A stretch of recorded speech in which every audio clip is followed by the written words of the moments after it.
Hello and welcome to the Blue Monday podcast, a 3 times weekly show looking into the exciting happenings at Ipswich Town Football Club. My name is Mikey Smith. I don't know what day of the week it is, but what I do know is that I'm joined by David Diamond, who's making his return to the pod after what seems a few weeks. How are you, mate? I'm all right, mate. Yeah, I think it's probably my longest spell out, actually, since pod started. So I reckon it might be 3 weeks, 3 or 4 weeks, but had a shitload of stuff going on, busy at work, and then I said before, I had a building stuff going on here, which is finally done, so a bit more chilled as a result of that. So good to be back. Good to be back, mate.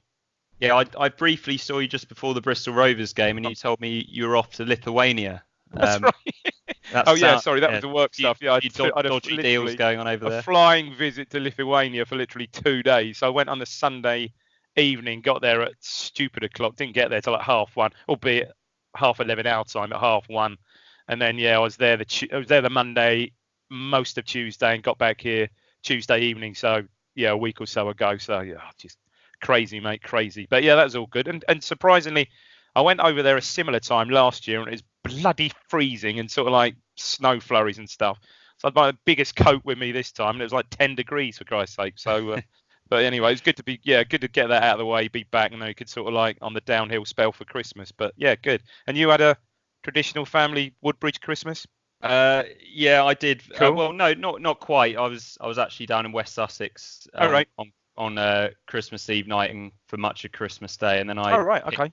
And then I drove up to Woodbridge I picked my parents up from Elmstree. They were at my sister's in-laws. I'd never heard of it either. It's literally the arse end of nowhere, and it's only about 6 or 7 miles outside Ipswich. But Rummel Place. Not Elmset. That's what it was. It was Elmset. Elmset. Hadley. Yeah. Yes, I cycled that. It was a bugger of a hill at Elmset, or right near Elmset. Yeah, I cycle out that way sometimes. I found it hard enough in the car, Dave. So. I've obviously forgotten the name of that, so that bodes well for the rest of the pod. But did you have 2 Christmas dinners, Dave? Not quite. No, had our traditional Christmas dinner, which was quite good, given what we're going to speak about. After actually yesterday evening, for one of our reasons anyway, I had a load of family round Christmas Day, and so didn't have dinner Christmas Day, but had it yesterday evening. So that was all good. Yeah. Did Mr. Penty Smith Senior take in a Woodbridge game over Christmas or not? He is taking in a game on the 28th, so I guess most of our listeners will be listening to this on the 28th. Isn't it? Tomorrow. Yeah.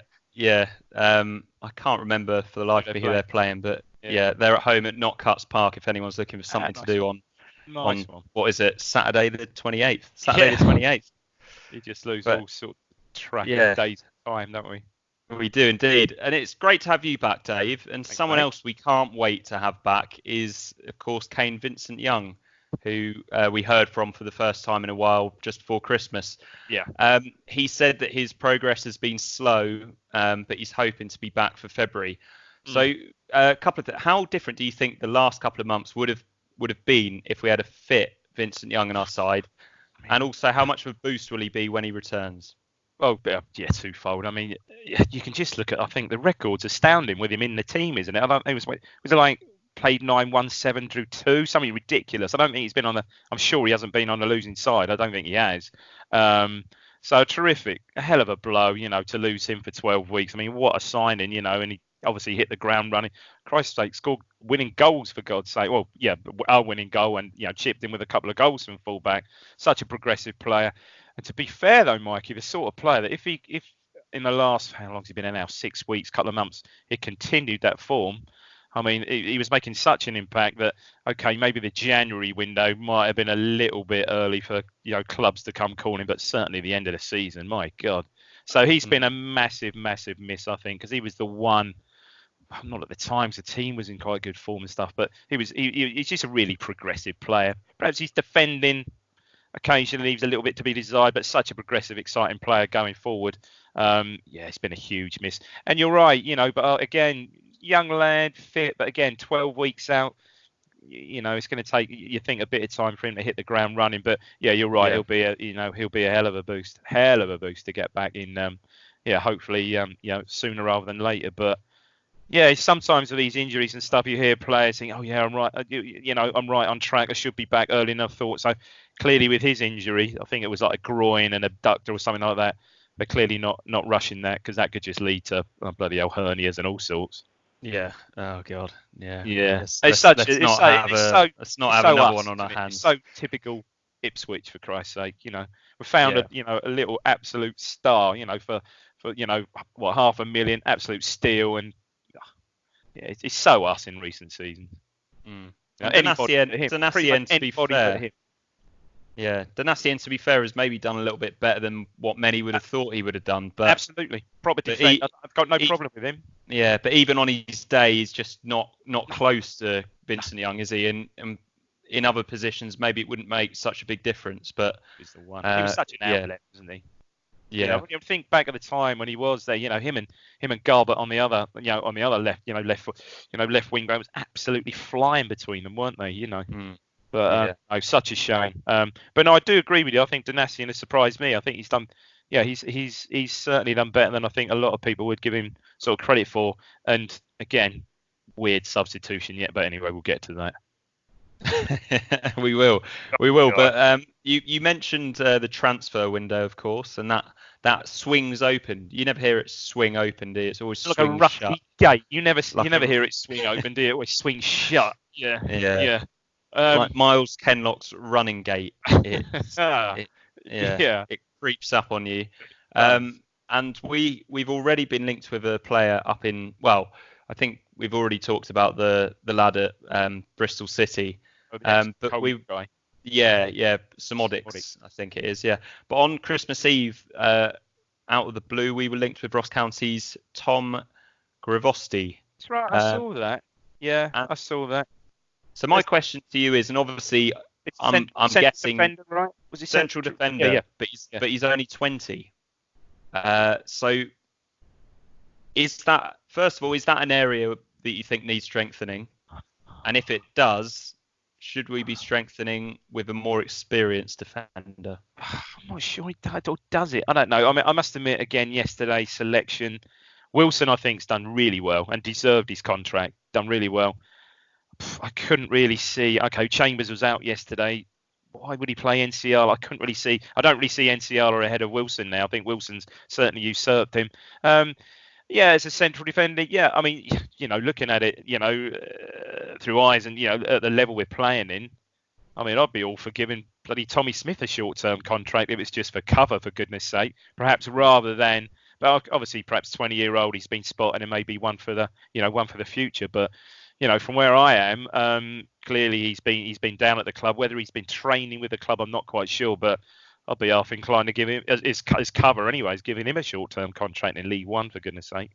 Yeah, well, actually, my sources tell me that Ipswich are interested in Tommy Smith. But there might be other clubs interested as well. So it might be a case where he can pick and choose, and obviously that's up to him. If he can find a championship club, why wouldn't he do it? Yeah. Last throws of his sort of career, sort of thing, last couple of years probably. Yeah, fair play to him. Always, I've got to say about him, great servant to Ipswich. Always gave his all. Again, like everyone, had a mistake in him, but remember some great times, some great goals he scored as well. Yeah. We could do with a centre back chipping in with goals. We're looking a bit blunt from set pieces. We could do with a team of Tommy Smiths, couldn't we? A team of Tommy Smiths, indeed. Let's fast forward a couple of days, and with the formality of Christmas Day out of the way, it was destination Portman Road for myself, you, and 22,000 others as we look to finally return to winning ways against Gillingham. We, without a league win since Bonfire Night, and Rochdale, without a home win since, Christ knows, was it Tranmere? I think it was Tranmere in the league. Yeah. So that was end of September. End of September. Blimey. We were still in shorts. I know. We definitely weren't in shorts on Boxing Day, though, or indeed at Portsmouth last Saturday. I think Stat loves the weather. Loves the weather at these games. Loves to put a little bit in about the weather in his little spreadsheet. And I think we could say it was moist and miserable, wasn't it? My God, it was dire, wasn't it? Christ. Christmas Day was so nice, beautiful. wasn't it? Beautiful God, it's day. Stunning. Yeah. I feel like it's a bit of a waste on Christmas Day because you're just indoors all day anyway. Yeah. It should have been the other way round. Yeah. No, it was horrible. Everything was set up yesterday for the horror that ensued, really, I would say. Yeah. Shouldn't have left the pub. No. I was in the pub when the team news was announced, and to be honest, it seemed a little bit more sensible than a lot of the other team selections in recent weeks. Donacien, Judge, and Jackson returned with Chambers, who was suspended, missing out. Will Keane, as we probably expected, dropped to the bench. Yeah, and Flynn Downs was missing. Now that was my question, and I said no Flynn Downs, but the chap I said went to Portsmouth.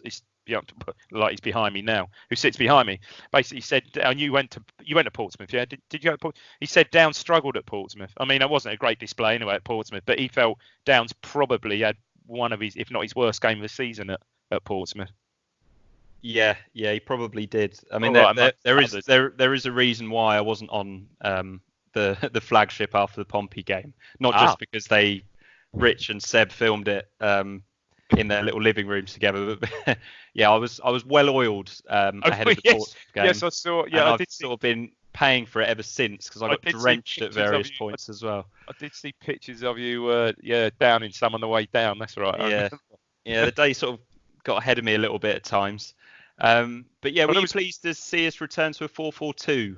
I'll let you look. Yes, at that. Yes, because I mean that was where I think we had success certainly early part of the season. So.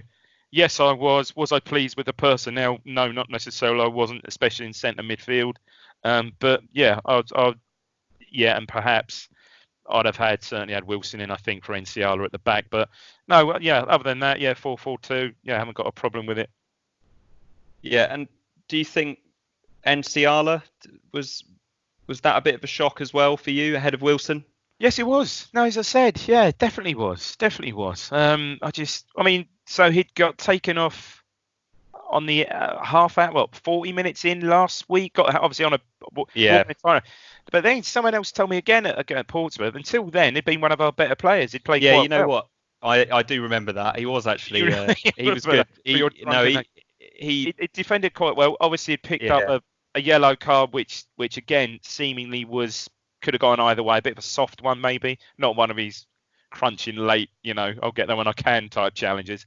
I was quite surprised. Knowing obviously that obviously Chambers was going to be suspended.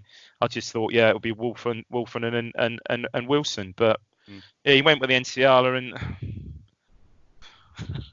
Well, he does keep you entertained. If I know you, Dave, I'd say that you were probably thinking the same as me in the back of your mind. You were probably thinking, well, Wilson would definitely be the sensible option, but Enciala's going to do a couple of things today that are going to make us laugh. Which exactly, and he did. He delivered exactly what we expected him to. So I'll just quickly run through the Gillingham team. And as you saw, it was a 4-4-2 diamond. I think, it seemed to be. I think, They were quite narrow in midfield. Very good wide player. I like that. Hanlon, very good. Quite liked him. Yeah. Oh, yeah. So I suppose, it was sort of a 4-4-1-1 in some respects because he did peel off wide, didn't he? Yeah. So they had Bonham in goal, Tucker and Aymer the centre backs, Fuller and Ogilvie the full backs. I'm like this at League One. When I read out his team sheets, I'm like. Yeah, there's one that you should know. Oh, there's one that was, O'Connor, Jones, and then O'Keefe. Yeah, who was, of course, Palace and Town Academy. But he used to warm the bench in the Ipswich Academy back in the day. And Lee was the more advanced midfielder. Ollie Lee, of course, Rob Lee's boy, I think, And Mandron, the centre forward, I quite liked him. The tall number 9, the one that seemed to head away every single one of our set pieces. Which weren't particularly quite great. handy. Yeah. And then was he not a Cole U player? Maybe not. I don't know. Quite possibly. But Yeah. Anyway. Yeah. Look, they're a mystery. Other than O'Keefe, that side was a complete mystery to me. I've got to say. Yeah. And O'Keefe, obviously, I remember from his Palace days in Cardiff, and obviously in Town Academy. But but I mean, I don't know what you're going to get with an Evans side, though. They're going to be well drilled, hardworking, and up for it. Honestly, Mike, first half, well, there's not a lot to say really. Is their first half? I thought they pretty much dominated. Pretty much. They did, and that brings us nicely into it. So with the rain swirling around Portman Road, it was the Gills who made the stronger starts to the game. Of Ipswich really struggling to get the ball to stick in any area of the pitch. And in their defence, you could say that the weather and the conditions were worse in our defensive half. I'd give him that. Yeah, fair play. My old man made that observation and said that in the second half we looked at least more dangerous than we looked in the first half attacking that end. Yeah. But on 13 minutes, Toto Nsiala gets his first name check. He fails to clear a long ball, and the ball is played into Mandron, who curls a pretty decent shot. And I actually thought Norris got a touch of that on that went just wide. No, I thought he showed that. Yeah, he hit it quite early, didn't he? Hit it very early. Quite a nice strike. Yeah. And then 2 minutes later, we get what we came for with Toto Nsiala, where Hanlon comes in from the left and gets past Nsiala really easily. Whoa, and then just as he's bearing down on goal, Nsiala flies in. Unbelievable challenge. He takes the ball, the man, he takes his own goalkeeper. Yeah. And then he just sort of turns around as if to say, that was quite good, wasn't it? Incredible slide tackle. But we wasn't to be the last from him, but we survived a couple more scares in the first half an hour, but it was really, really poor, wasn't it? About as bad as I've seen this season. Oh, it's poor, fair mate. We went to and the conditions were equally as bad, very similar to that. Christ knows why. I went to the Coventry Cup replay, 2 weeks ago, was it? 2 or 3 weeks ago? And conditions, and that was even worse. It was at night. Conditions were on a par, if not worse than yesterday. Just horrible. And that was an equally horrible game. But on 32 minutes, we finally have a shot. I was actually getting my Bovril at this point. I saw that. Garbutt with a free kick, sort of speculative into the box from quite a long way out. Finds its way into the path of Judge, who lays it off for Jackson, who just doesn't really get hold of the shot, and then it comes to him again, and he sort of swings his left foot at it, and it hits the side netting. Well, I don't see that as even a chance, but barely, not even half a chance. Yeah. But then on the stroke of half time, Jackson gets in behind again down the left flank. And this is what he does really well, because he has got pace, and when he gets the ball in the channel there, he's very, very good. You saw him do it at Southend. I've seen him do it 2 or 3 times this season. So pace gets through the last defender, but just bad decision making. I don't know. Does Norwood? I don't know. I have to look at that back. You think, well, does Norwood not make the right run, or does he make a run? Does he I don't know, perhaps throw Jackson sort of gets his head up, and I'm not really sure, but it's so disappointing. Disappointing. I think he just executed the pass all wrong, but maybe Norwood should have checked.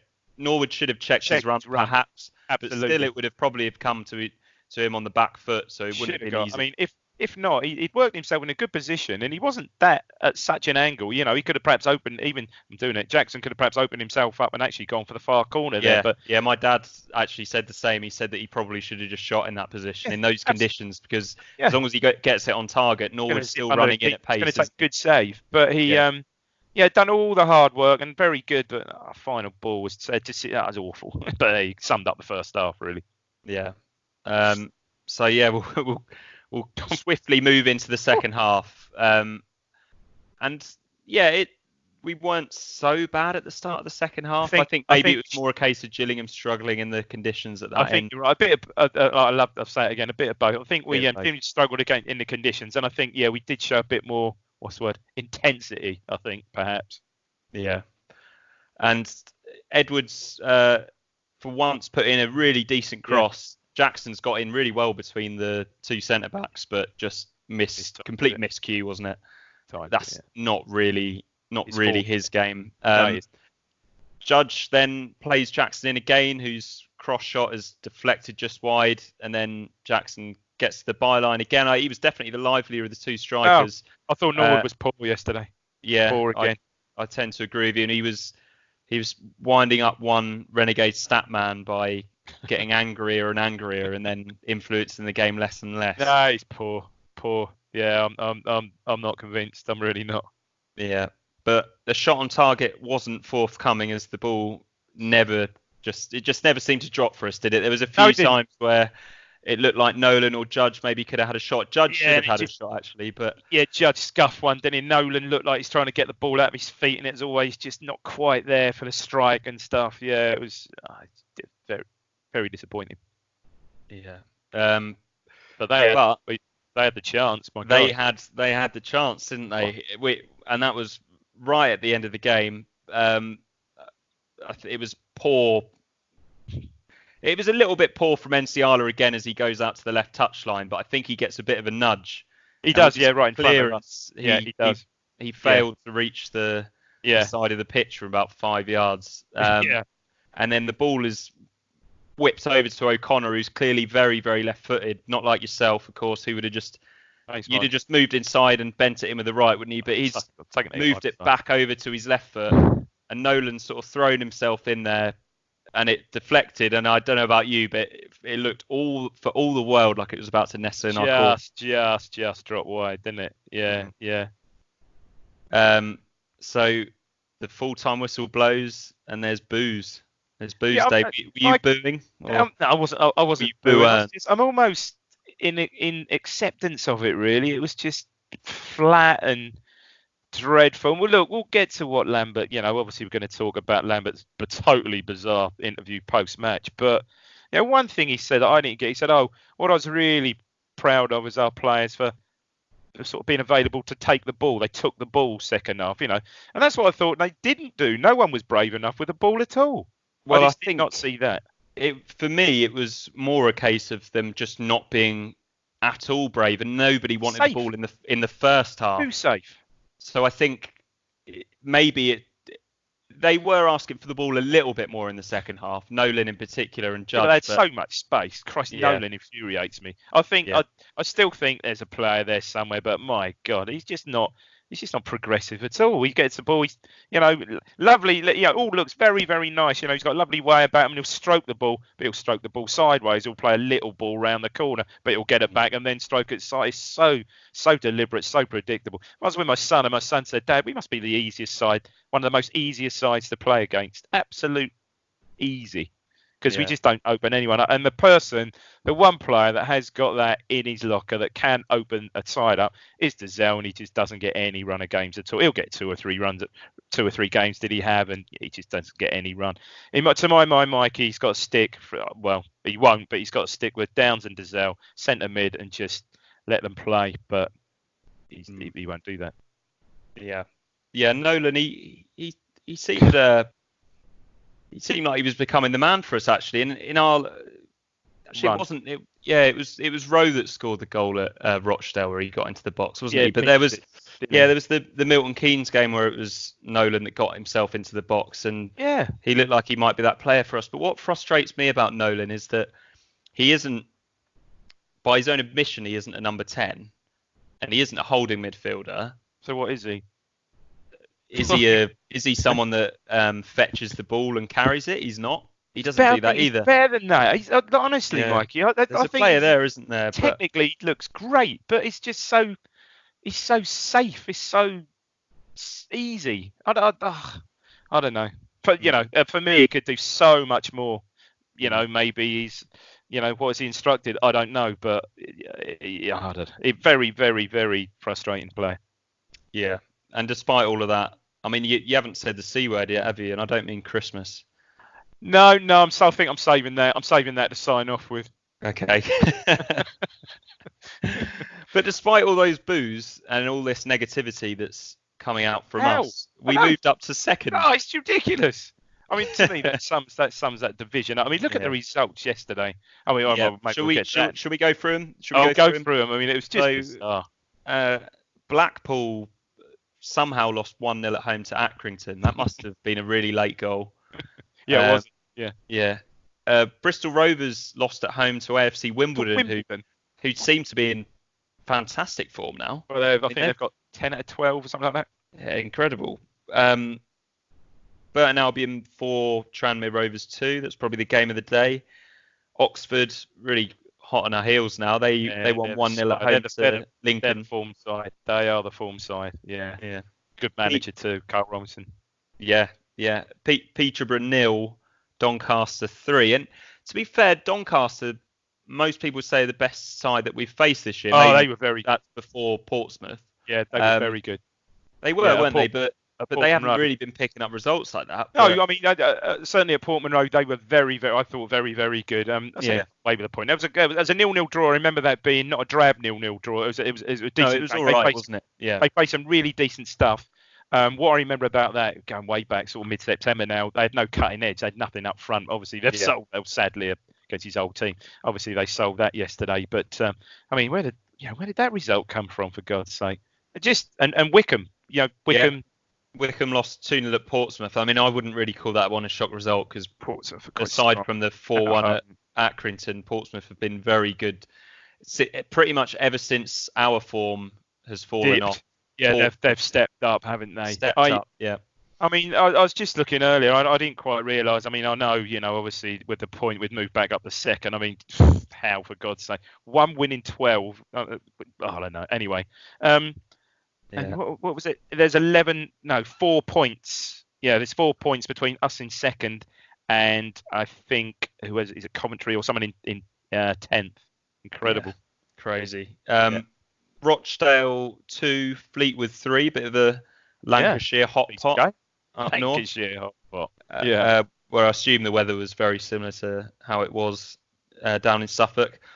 Shrewsbury 1, Rotherham 2. Very late.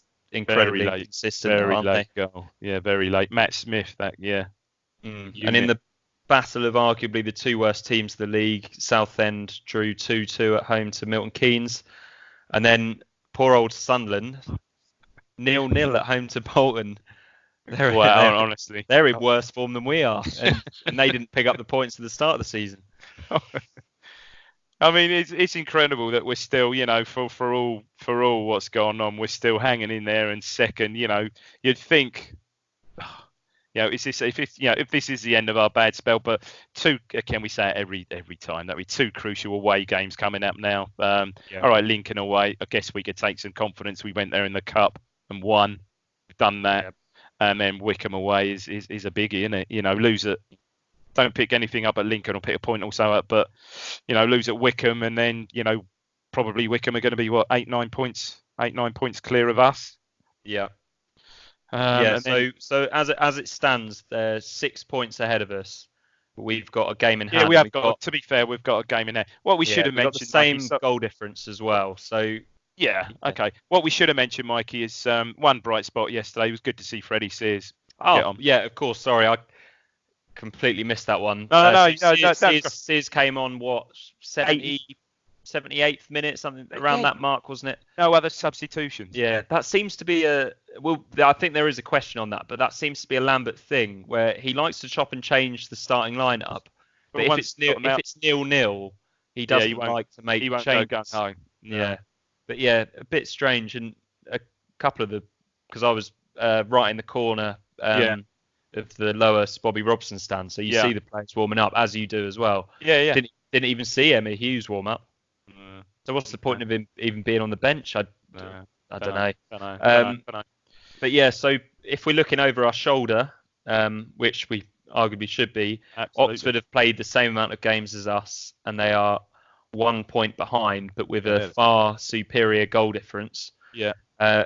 Peterborough are behind that. Well, Peterborough behind them on goal difference, and a point behind us.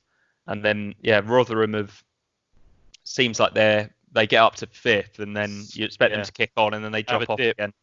And Bristol Rovers, despite losing, 6th, and then it's Fleetwood. Portsmouth are only 3 points behind us now. Played the same amount of games. I mean, when you look at it, and I hate to say it, and I think it has to be said, but after these next 2 games, conceivably, don't worry about the top 2. We could be out of the playoffs. Yeah.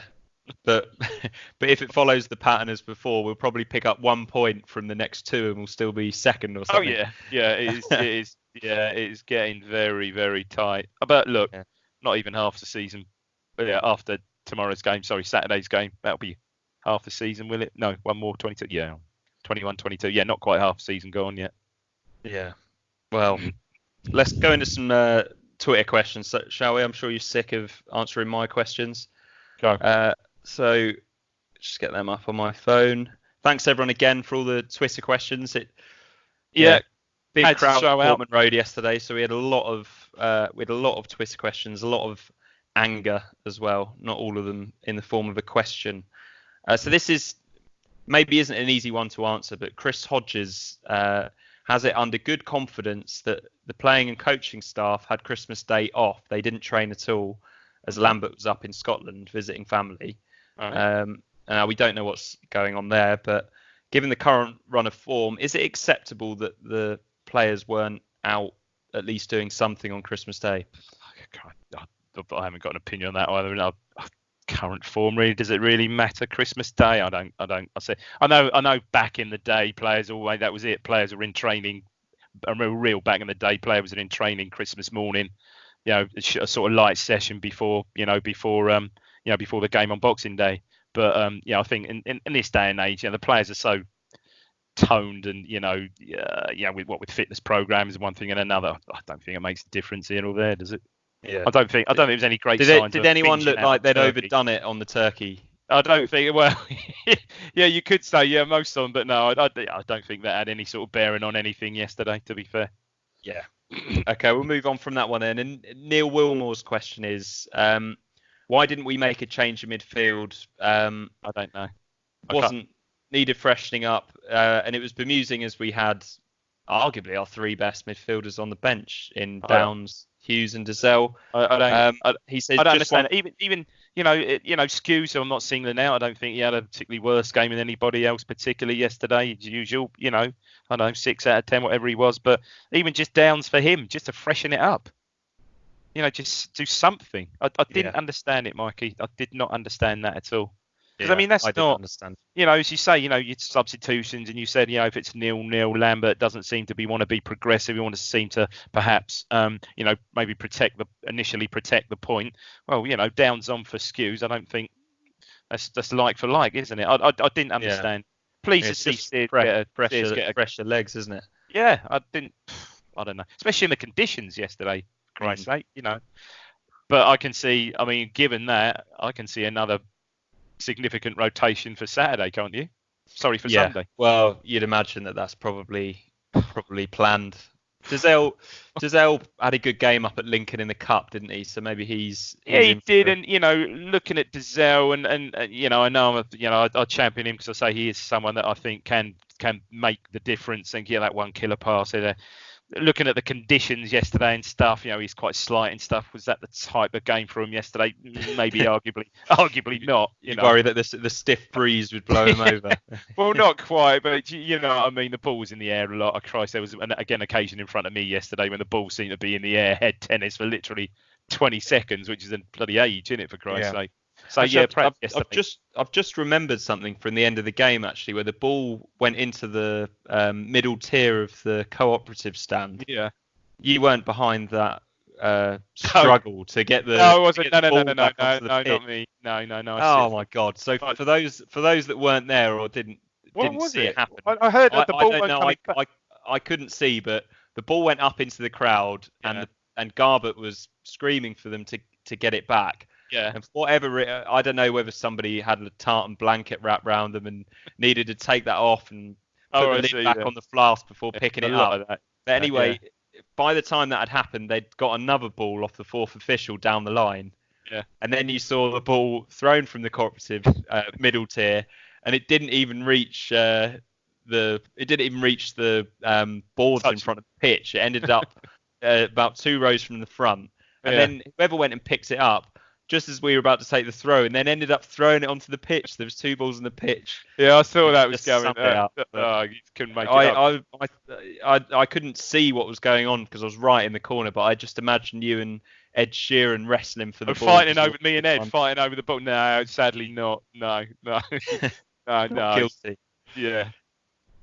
So after that tangent, James Chase's question: we have a standout squad and a terrible team. I'm not into chopping and changing managers, but after 14 months, do you see any evidence that Lambert is capable of laying the foundations for our long-term progression?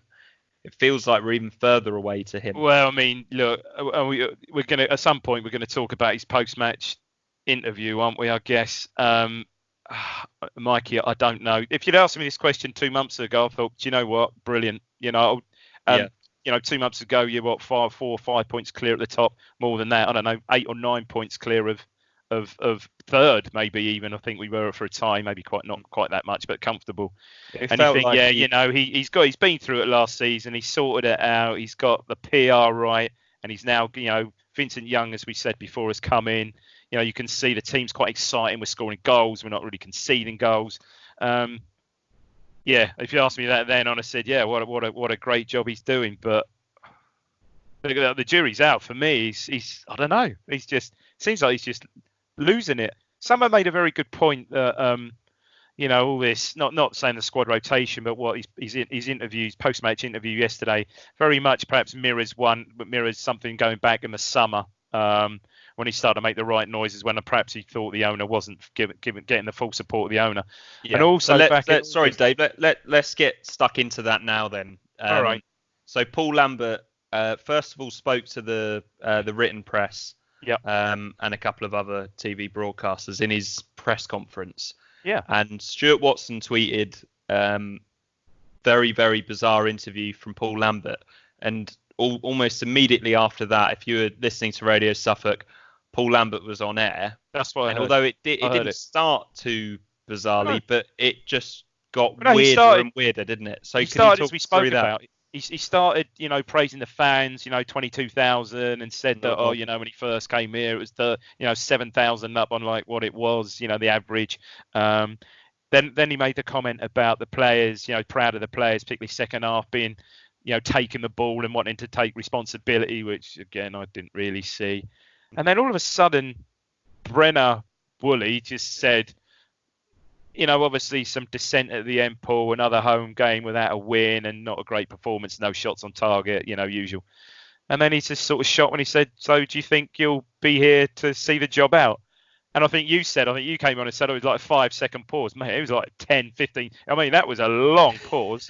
And then suddenly he comes out with like just oddities, really, contradicting himself, saying, look, if they want to employ someone else, then fine, I'll accept that. But I feel I've left the club, I'll be leaving the club in a it's a good position, but in a positive position, second in the league. So really, really odd, really odd. Yeah. So it could be one of three things, because he was very consistent, and the whole press conference, I don't know if you listened to that as well, but I did. It was Mel Henderson, Stuart Gerald, and Stuart Watson, and I think maybe Phil Ham, although I don't know what his voice is like. And they were all, it ended up, the whole press conference was all four of them trying to word a question in a way that would get a bit of an explanation of why Lambert was coming out saying this. No, he was just repeating it. And they just never got it, and it just sounded so bizarre. So it's one of three things, isn't it? It's either deflection tactics, because it was another poor performance, and he's doing sort of what Mourinho used to do, where after a bad performance, he doesn't want any attention on his players, so he makes the whole thing about him. Or is it B, he is doing what he did earlier on in the season, where he wants more transfer funds, so he's making it seem like he might, but then I'm not sure if he's really in a position to do that at this stage. I suppose we are second, though. Or is it 3, that he has literally lost the plot? And don't say a bit of both. No. I think it's. I mean, we don't know. We don't know, do we? But I think it's somewhere between 2 and 3. Okay.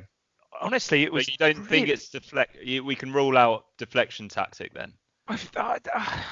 It's hard to say, because it was so contradictory. I've never heard anything quite like it. I mean, I made note of one of his comments. He said, "If I leave tomorrow, I don't know when I'll leave." What? What's that mean? It's just. Then ITF Ipswich, most important to me. If I go tomorrow or next week, club's in a good place. What? If they want me to go, and if they want to go and employ another manager, then no problem, I'll go. And he said this sentence upon sentence. It was really weird, really weird. You know, I'd have thought if he was trying to deflect everything from his players, it'd have been perhaps a bit more, I don't know, much more forceful, much more, you know, I don't know. Yes, it was down to me or something like that, but somebody should have gone down the old route of do you need the options again, Paul? Yeah. What if don't know wasn't wasn't there? It was just strength, bizarre, wasn't it? For strength, and I think back manager. to That's your job.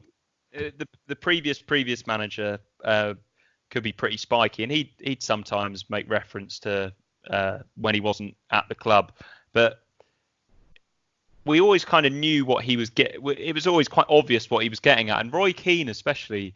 If you look back at when he was under a bit of pressure, you knew exactly where he was coming from. And he'd come out fighting. And it was so obvious where we stood and where he stood. Yeah, I mean, this was quite disturbing yesterday. It was just so blurred and so strange. You see it. Oh my God, that's what you see enough.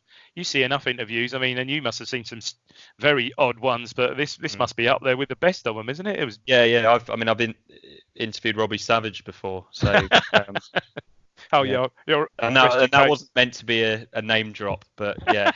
Speaking of bizarre interviewees, Jason's very good at getting a question in because he always seems to start it with "Hi guys, great show, possibly the best yet." Jason, you're on a winner there, mate. Yeah. ITFC looked like a team drilled and drilled until there is no more left to drill. There's no wild card in the team, and more concerning is there doesn't seem to be a place for one in the team. Is Ipswich crying out for an individual? Totally agree. Absolutely, totally agree. And I'm not saying, look, as I said before, the one player in the squad who can give that little bit, I think, extra, play that special pass is Dazelle. I'm not saying he's the wild card, but you know, you're crying out for I don't know who we've had on loan, a Burson Selina or a Lawrence, or you know, to a lesser extent because he wasn't there that long, injured Fraser. You know, someone that can just break the lines and do something, run it. We just haven't got that. There's no one in the team. Okay, Jackson can do it perhaps in the last third, you know, pull him wide and, you know, he'll do that. But there's no one in any drive. There's no one who will pick the ball up and absolutely drive at the opposition, break the lines. We just haven't. I just don't see that. Don't see that at all. No one. And he's right. Yeah. If we can unearth someone like that, I'd say Toto Enciala is a bit of a wild card, but maybe that's he's certainly a wild card. That's not what Jason is really looking for, I don't think. No. So Will Airey's question: what was the most frustrating thing? The late substitutions, set pieces that don't beat the first man, which I know you're a big fan of, or C, 0 shots on target? All of the above. All of those. All of them equally annoying. Absolutely, absolutely shocking yesterday. Yeah. Garbutt's set, he's beginning to annoy me with his set pieces as well. And then there was one right in front of me, first half. So we haven't created much. Half hour, I got quite a cheap free kick right in front of us. So I'm sort of just about to level on an angle with the edge of the penalty area. And Judge and it was a classic one for Garbutt, just a whip in left-footed. And Judge puts in this piss poor cross that just barely makes the first defender, and again that just summed it up, really. Absolutely summed it up. Yeah. Okay, so we've looked back quite a bit. Dommy Boy 79 is looking forward at the Lincoln game. So he in his opinion, we shouldn't make too many changes. It should just be Downs for Skews. Agreed. And Jackson for Sears, so I'm guessing he means the other way around. Sears for Jackson. Might be a bit early for Sears, maybe, but I'd certainly. So his actual question is: would you agree that it should just be a couple of tweaks, or would you make more wholesale changes after a crap performance? Well, I assume Chambers will be back for NCR. Yes, we've got to assume that, is he? Yeah. That was two bookings. Second, so. Right. Chambers is going to be back for NCR, you would hope. Yeah. So Downs comes in for. I'd say Downs in for Skews. Okay, so then Dazelle in for Nolan. I'd like to see it, but I'd like to see it. Maybe not. I don't know. I'd like to see that. I don't think he can play Skews. Surely he can't play Skews. I know he's very dependable and he's a good athlete and all No, that. I'd have Downs in. I'd have Downs in for Skews tomorrow. Sorry, Sunday. Yeah, so I see certainly those two changes. And okay, I'd like to see Dazelle play, but if they went with that, it wouldn't. Yeah, okay, it wouldn't bother me really. Yeah. So Sears maybe Wickham if things don't work out for against Lincoln. So on Freddie Sears, now I wasn't his biggest fan. No. Under Mick McCarthy for much of his time. I know that he was playing out of position. Yeah. But so often it looked like he ran into blind alleyways. Yeah. And just hesitant in front of goal. And it seemed that when he did score, it was just he'd get through 1-on-1 and hit it at the goalkeeper, and then sometimes it would just bounce back out to him so he could tap it in. To me, that's what Freddie Sears felt like. But to be fair, in a 4-3-3 last season, when Lambert first took over, he did look like a player. Oh, wow, yeah. But do you think there's been and it was lovely that the reception that he got. Brilliant. Nobody wants to see players out for 11 months, whatever it was. No. But do you think that he has got better from not playing? Because that's my question. Mike Onslow has said people don't really think that Freddie Sears returning to fitness is some sort of second coming that would no, all our attacking problems, do they? No, I totally get that. I think he'll be an asset. Especially at League One level, because I think he's clever. I think he's a even after 11 months out. Well, who knows? Yeah, difficult call. I think perhaps he's a more intelligent footballer than Jackson, perhaps. Yeah, I mean, crikey, a fully fit. I mean, but who's to say? I mean, I think we touched on this on the pod before. I mean, if Sears had stayed fit, not saying we'd have stayed up for Christ's sake, he may well have finished last season with like 10, 12 dozen goals, which is great from where we were. Great, because he had 6 or 7, whatever he had. Yeah. So, no, I saw that question earlier, and I totally agree. No, he's not to be seen as the second coming and the saviour, but yeah, just to have him in and around the squad and playing again, I think should be an asset at League One. But as you said, 11 months out, and he's what, 30? Is he ish? 31? I'm not quite sure. Yeah. Mikey's going to take his toll, isn't it? It has to. Yeah. I just find it a little bit strange that he seems to have become a fan's favourite through absence. Well, I think because I think he was having such in a poor side last year. He was having arguably his best season since 14 when he first came, wasn't he? He was certainly goals. I suppose that is fair. God, he went 40 games without a goal, didn't he? But I totally agree. I totally agree with the point there. Yeah, he's not to be seen as a saviour in any way. However, I think he could make a difference just to have him there. Okay, so.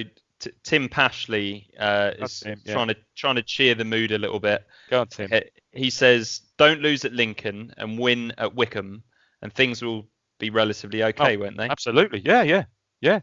Don't lose. Yeah, pick a point. So 4 points of these two games. Yeah, you'd want it that way round. So a point at Lincoln, a win at Wickham, big ask. But we'll certainly. You'd think we'd consolidate our position even more in second, perhaps. I don't know. I don't know what the other fixtures are.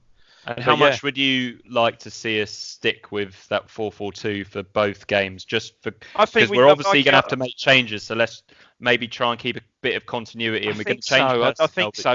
Even if we do make 2 or 3 changes, let's just stick with a formation for goodness sake. Yeah, and try and get some sort of continuity. I think we touched on it on the WhatsApp group earlier on in the week that, or maybe even yesterday, that Harry on the pod last year really touched upon something when he said, a team is full of partnerships. Left back, left midfield, right back, right midfield, and so on, and centre halves, and so on and so on. And there just hasn't been any pattern of any team selection throughout this season when partnerships have been throughout the team have been allowed to develop, and that's got to have it's got to have an effect. Yeah, it's absolutely, and yeah. I shake my head now. I go down and I'm almost accepting it. It's been awful, shocking, really. Yeah. Bristol Rovers, we gave it a go. The game with 2-0 down, got a really arguably best pitcher goal we scored. You were there. Our goal, what a goal that was. And you think, okay, let's have a real go. Well, we perhaps could have nicked something out of that game, but yesterday, Portsmouth away, the Coventry Cup game, just so flat. So flat. Yeah. Incredibly so. And let's return to the shit conditions, as Mrs. Nuts has said. Is it ever possible to play well? And Dave, in the 1980s, you'd have been playing in some conditions like that on some pretty poor pitches, wouldn't you? Yeah, Is it possible to play well on those types of pitch? Well, in those conditions, really, because the pitch is still quite good. It's a mindset. She said on a side note, she's still blow drying her furry coat that is. Could be some time. Yeah, no, that's not good, Mrs. Nuts. Poor choice yesterday. Obviously, she should have had a waterproof garment on, shouldn't she? Yeah. But yeah, I think the conditions are a mindset, and let's face it, professional football in a stadium, like Christ, I played in those conditions. You must have played there, Eastwood Hoe at Felixstowe, or I don't know, Gainsborough, Gainsborough, but there with a ball, if the wind's blowing across the pitch, the ball just doesn't stay on the pitch, for Christ's sake. Yeah. But I once got an assist at Gainsborough Sports Centre where I was taking an outswinging free kick and I aimed right of the right post, and it ended up on the penalty spot to the left side. Left side of the penalty box. Yeah, head it in. Yeah, some goals and corners there. You should, some of the time, when wind was blowing. I used to play 2 or 3 seasons there, Sunday mornings for a team at Gainsborough. Yeah. And if you just judge the corner right, where the wind was howling down the pitch, it aimed pretty much outside the penalty spot and let it drift in under the bar. The keeper sort of. Yeah, there was one like that yesterday actually. In the Norris got a free kick in the end, but somebody whipped in a lovely corner right on him, and he really didn't get under it. But alas, we were unable to do the same with our set pieces in the second half. His Garbutt's set plays have gone right off. Again, is that a confidence thing? I don't know. Yeah. So trying to be too deliberate instead of just swinging through the ball, clipping it in on a good angle, just trying to be too deliberate and drifting them out or hitting the first defender, and sloppy. So Mullet, whose festive name is an uncultured humbug, we wouldn't give him a name like that on this show. Which players has Paul Lambert and his staff improved this season, and what can we deduce from that? Improved. Okay, so Wolfenden's done really well. Whether that, I think a lot of that was due. He's sort of battle hardened from a season at league at Swindon last season. Overall, him and Downs, you could see improvement. Yeah, I'll certainly see improvement in Downs. Anybody else? I'm struggling with, I think. Yeah, I struggle with. Nolan for me is just plateaued out. Jackson again, big hopes for Nolan at that level. Judge has got worse. Yeah, but big hopes for Nolan at that level from where he came from at Shrewsbury. He's one of the best players in the division a couple of seasons ago. Jackson, okay, League 2, League 1, but you'd had high hopes for. To me, they've just plateaued out and perhaps even dipped a bit. Skews not improved, but Skews is just flat. Has, I'd say, 6, 7 out of 10 pretty much most games. Does what it says on the tin. I'm struggling with anybody else really. You are. We are, aren't we? Yeah. I would maybe. Donatien has improved a little bit. No, that's a good point because he wasn't getting a sniff, was he? I feel like it was a loaded question that from Mullet. Maybe not for the first time. I think we're floundering, Mullet. Hey, there's a joke in there somewhere. We are. Yeah, it's not much improvement at all, I don't think. No. Okay, so that wraps up the Twitter questions, and thank you everyone for cheers tweeting those ones in. And as a special Christmas treat for you, Dave, I am not going to do a higher or lower. Oh, good. Game. Please, Ben. So, one thing I'd say: did you have a go at the team of the decade? No, I didn't, because I just found it a little bit depressing, really. I've got to say, I've got mine here. I'll give it to you. I struggle with midfield players. I look through the midfield and thought, who the hell am I going to pick? Yeah. Do you need longevity? You can't just stick in a Bullard. No, I didn't. No. No. Have you got any low knees? No, I was trying to stick with our players, I've got to say. So I went with he's not our player at the moment. I went with Bart in goal. I don't think you'd question that. I went with David Wright at right back, who I think I couldn't really pick Vincent Young. He's hardly played yet, but I think did David Wright play?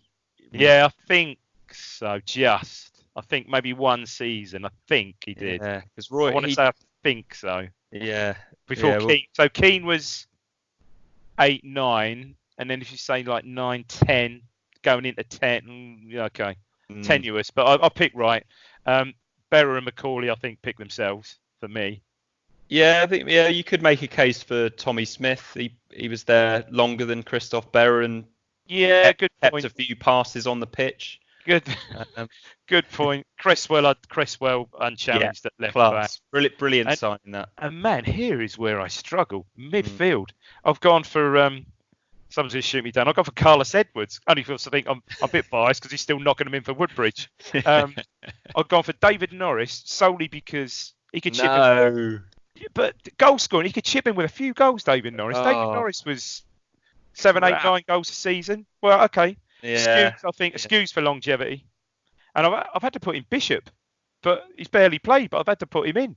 And then I've obviously gone for McGoldrick and Murphy up front. But midfield. So I suppose, in an ideal world, we could put loanees in and we could have. Oh, Christ almighty, yeah. So you'd have Lawrence, you'd have. Empty the whole midfield. Oh, my God. Yeah, hang on. Arguably a shout for. Yeah, we could just play 4. We could play 4-2-4, couldn't we? Yeah, we could. Yeah. Probably the last formation that Lambert hasn't tried yet. Christ, because you're lobbing Waghorn and bloody Fraser in. Oh my God. Yeah, good God. Yeah. But no, I must admit, I struggled in midfield. But Norris, I did go for purely because he did score. He would chip in with a goal or two, Norris, wouldn't he? But I struggled other than that. But Lincoln. So Lincoln's sort of, as we say, big game, Mikey. Yeah, it is looking that way. I mean, it was always going to be a big game, wasn't it? Yeah. Especially with the Wycombe game coming a couple of days after. It really puts the pressure on if we fail to get anything up at Lincoln. I think it is somewhere where they've got Appleton in charge. Their fans aren't particularly impressed with him. No, they managed to lose an FA Cup game against Ipswich. Yeah, Christ. I mean, that's it. That's almost tantamount for a sack. I've got unlike us, they don't draw many. They've won 7, drawn 3, lost 11. So -3, 17th. So they're sort of okay-ish. But lost to Oxford, the form side yesterday. 1-0, hell of a goal. Scored that goal, great strike. But we could do with a win there, couldn't we? That would certainly not a loss there because you're right. Going into the Wycombe game, a lot of pressure if we get beat at Lincoln. Bloody hell. Yeah, I think Rich and Craig are definitely up for that one. Yeah. I don't know if Seb is as well. Sure. Quite possibly. And they'll be doing another flagship show, I suppose it would be. I suppose it is Sunday. And then we'll be back again for the Wycombe game. Are you going to Wycombe or are you? I'm not. No, sorry. Nursing a bit of a hangover. I am. I'm out. We are out New Year's Eve actually. So yeah, no, I'm not going to Wycombe. Where can our listeners find you on New Year's Eve? Your listeners can find me Ransom Friends 3. You can find me at David Diamond 3. Ransom Friends. Probably not paying a lot of attention to Twitter at all, to be fair. But yeah, that's where they can find me. How about New Year's Eve? You out and about New Year's Eve or? I am. Yeah, I'm going to a party in. This is very lardy-dar. I'm going to a party in Barnes, in southwest London. Yes. But I'm going to be on the alcohol-free beers as I'm driving up to Wycombe on New Year's Day. Yeah, are you going to Wycombe? Yeah. Oh, cool. Yeah, it's so close. It's probably the. Of course, yeah, for you. Aside from AFC Wimbledon, it is a local one for me. Yeah, of course it is. Yeah. Yeah. I know, and it's a game I know Wycombe quite well. My Jordan was at uni down there, so Christ, going back 4 or 5 years ago. Bloody hell, I was there every other not quite every other week, certainly monthly almost. So I know it quite well. When we said, oh yeah, we're going to go to the Wycombe game, and bloody hell, New Year's Day. Yeah, it's a shame, and that's on Sky as well. So I'm sure. And it's on Sky. Your lads will I'm taking gather around the sofa. I don't know when my next away. We did look about away games. Bristol Rovers, I think, could be. Yeah. Just to get down there, and that was great. Went down to Bristol City season before last. Or was it last season? I can't remember. And no, season before. And to get a great crack with the lads from the Southwest branch. So that might probably be. I've certainly got my eye on that one. Yeah. But then there's some coming up in January. It's like Sunderland away, isn't it? That's coming up fairly soon, I think. And I mean, the away support is. Oh, I mean, the home support is great, but the away support is just bloody ridiculous, isn't it? Absolutely sold out. I mean, it's incredible, really. Yeah. I think Wickham's the same, isn't it? Sold out pretty much. Yeah, sold out very quickly. Yeah, and the home ends are all sold out as well. So it's another capacity crowd, or a bumper crowd as we call in Suffolk. We like to say bumper. Yeah. Bumper crowd at Foxhall and Portman Road. Bumper crowd at Foxhall. Yeah. Love a bumper crowd at Foxhall. Yeah. So any millennials out there? We still don't have many followers on Twitter. We've got the @BlueMonday team. If you've listened this far, you're probably not a millennial, so you might not have Instagram, but a lot of people do. You don't have time for Instagram, do you, Dave? I don't do Instagram, mate. You just do a travel vlog, don't you? But, yeah, absolutely, mate. Yeah, travel vlog. I don't do Instagram. No, not really. No, not yet. No, I've got right. To that. So to end the show, have you got a Christmas wish, Dave, or is there just one word that you want to use? Right, no, I'm going to leave the C. I'm going to leave the C word. I know the word you're thinking. I am going to leave this. It's not the C word. It's the C word.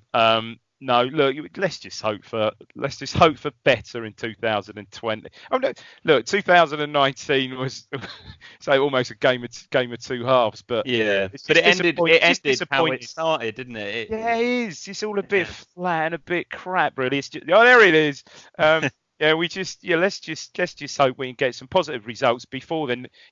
At Lincoln, and then New Year's Day, and then go into 2020 on a bit of a high because we need it. My goodness me. Yeah, let's do it. Be careful what you wish for. Yeah, cheers, Mikey. Happy New Year. All the best. Cheers. Cheers.